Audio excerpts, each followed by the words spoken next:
On today's biblical crime stories, who stole the apples? God ordered an inquest into a situation that occurred in the Garden of Eden. God rang the police claiming somebody had stolen his apples from his sacred tree. An investigation was carried out. So, God, Ernie the Eagle here, and I'll do what I can to crack this little cookie.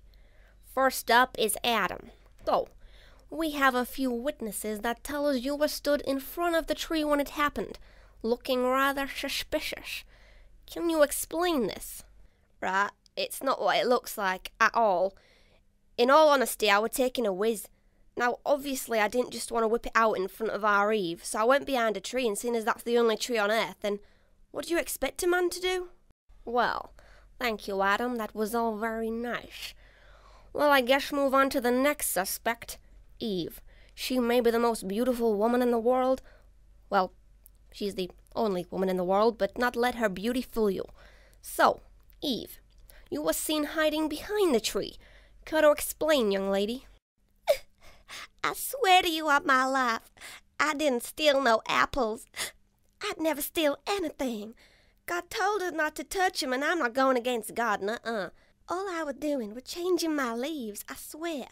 I didn't want to just get naked in front of Adam, so I hid behind a tree. Next thing I know, I'm in this investigation thingy.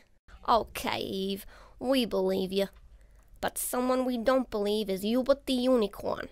So, Hubert, we have witnesses that say you're very fond of shiny things, and those goddamn apples were the shiniest things on earth. So, is this a coincidence or not? Well, for starters, yeah, I do like shiny things, I do. I'm not going to lie about it. It's a fetish I'm proud of.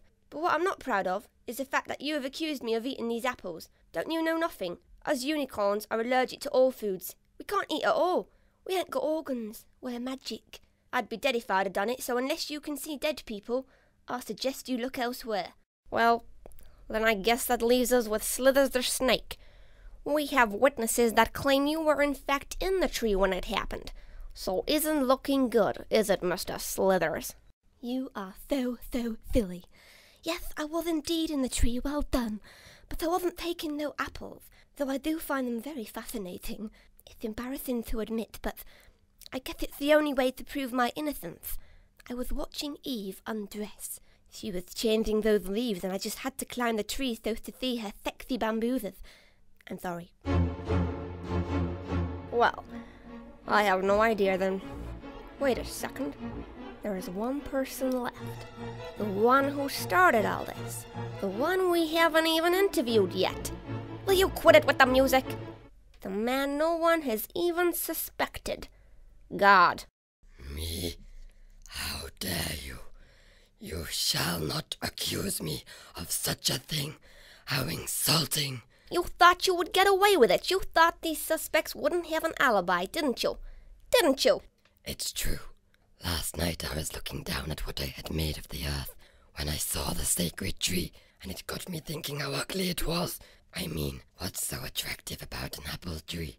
So I started to pick them off to unveil the summer rose tint of the leaves when I realized the oath I had given to Adam and Eve. So I panicked and phoned the police. I'm sorry. Well, there we have it. Bet you didn't expect that, folks. Tune in next week for more biblical crime stories, where we'll be finding out who stole Adam's rib. Thank you, and good night.